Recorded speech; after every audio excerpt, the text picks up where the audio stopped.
अस्सलाम वालेकुम, आदाब। कश्मीर के पहलगाम में जो आतंकवादी हमला हुआ, अटैक हुआ और उसमें 26 लोगों की दर्दनाक मौत हुई और ये एक दर्दनाक हादसा यहाँ पर हुआ और हमारे देश में इस हादसे को लेकर काफ़ी रोष है, गुस्सा है, गम की लहर है और हम भी उन परिवारों के गम में पूरी तरह शरीक है। और जो हमला हुआ कश्मीर में, आतंकवादी हमला हुआ ये हमारे देश पर हमला हुआ और ये हमला जो है वो प्री प्लान ऐसा लगता है कि ये हमला किया गया है आतंकवादियों द्वारा। और फिर एक बार जबकि कश्मीर पिछले कुछ सालों में काफ़ी यहाँ पर पर्यटक आ रहे थे और एक अच्छा माहौल यहाँ पर बन रहा था और कश्मीर की आम जनता को, वहाँ के लोगों को रोज़गार मिल रहा था और वहाँ पे काफ़ी डेवलपमेंट हो रहा था। और इस अटैक के बाद कश्मीर के जो लोगों ने वहाँ पर काफ़ी मदद की, उसके कई वीडियोज़ यहाँ पर सोशल मीडिया में आ रहे हैं कि कैसा वो लोगों ने अटैक होने के बाद वहाँ से लोगों को निकाला, अपनी जान पर खेल कर निकाला कश्मीर के लोगों ने, चाहे वो वहाँ के ड्राइवर्स हो, चाहे वो होटल्स में काम करने वाले हो या जो भी हो। और एक युवक ने अपनी जान भी दी और आतंकवादियों ने उस युवक को भी मार गिराया जो उनका विरोध कर रहा था, उन आतंकवादियों का। और ये आतंकवादी जो यहाँ पर अटैक हुआ और ये जो एक भयानक हल्ला हुआ और इसमें एक नौजवान जो एक आर्मी ऑफिसर है उनको भी गोली मारी गई और उनकी जो बीवी है और उनकी हाल ही में शादी हुई थी और वो बच्ची अपने जो पति की लाश पर बैठकर जो मातम मना रही है, वो पूरे देश को झिंझोर करके रख दिया वो दृश्य। और इंसानियत का यहाँ पर खात्मा हुआ और इंसानियत का कत्ल हुआ यहाँ पर। इसकी सभी मजम्मत कर रहे हैं और जितनी भी इसकी मजम्मत करना है वो कम है। और देश के प्रधानमंत्री और गृह मंत्री जो फैसला लेंगे वो देश की जनता उनके साथ है। और ऐसे में हम ये कहना चाहते हैं कि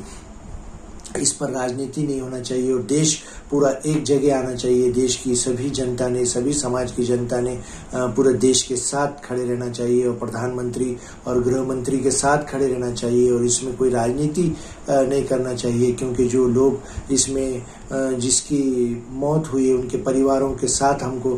खड़े रहना चाहिए, उनके दुख में हमको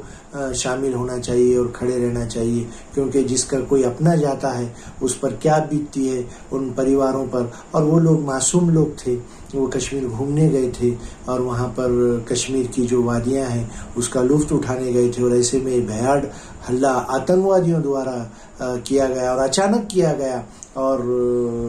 26 लोगों को अपनी जान गंवानी